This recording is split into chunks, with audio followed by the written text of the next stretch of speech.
بسم اللہ الرحمن الرحیم۔ السلام علیکم ناظرین، آج کی ویڈیو میں ہم طب نبوی سے متعلق چند احادیث کا ذکر کریں گے۔ اعرابیوں نے نبی کریم صلی اللہ علیہ وآلہ وسلم سے پوچھا، اللہ کے رسول، کیا ہم بیماریوں کا علاج کریں؟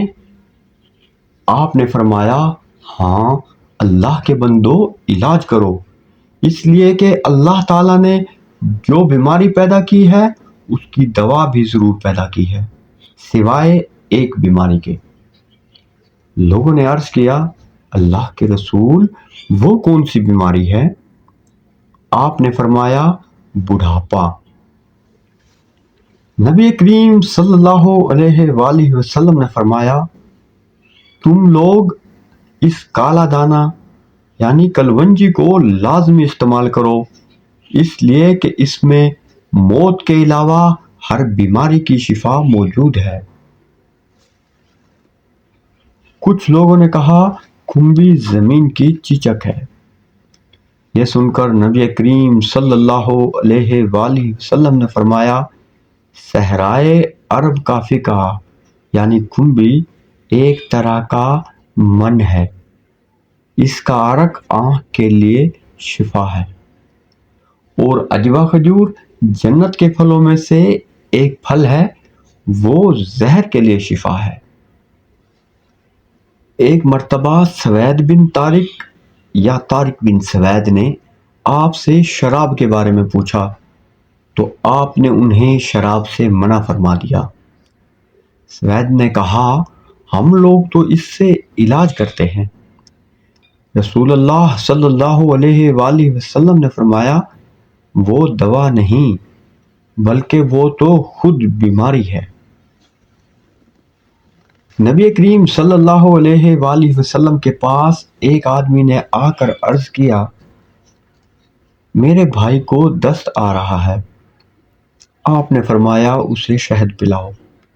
چنانچہ اس نے اسے شہد پلایا، پھر آیا اور عرض کیا، اللہ کے رسول، میں نے اسے شہد پلایا لیکن اس سے دست میں اور اضافہ ہو گیا ہے۔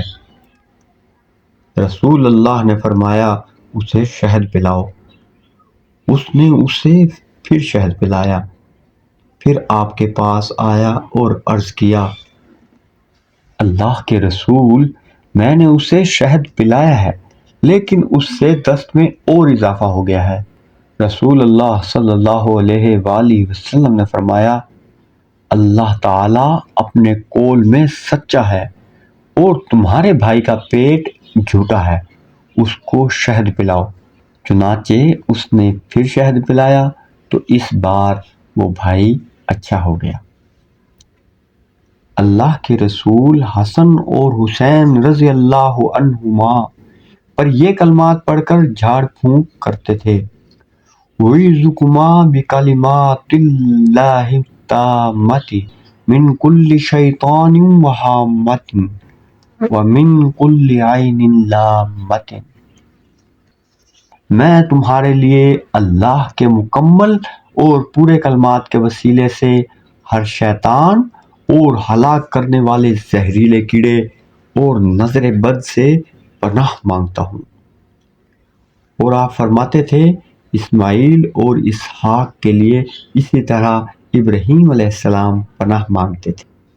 اللہ پاک سے دعا ہے کہ اللہ پاک ہمیں احادیث مبارکہ کو صحیح معنوں میں سمجھنے اور نبی کریم صلی اللہ علیہ وآلہ وسلم کی سنتوں پر عمل کرنے کی توفیق عطا فرمائے، آمین یا رب العالمین۔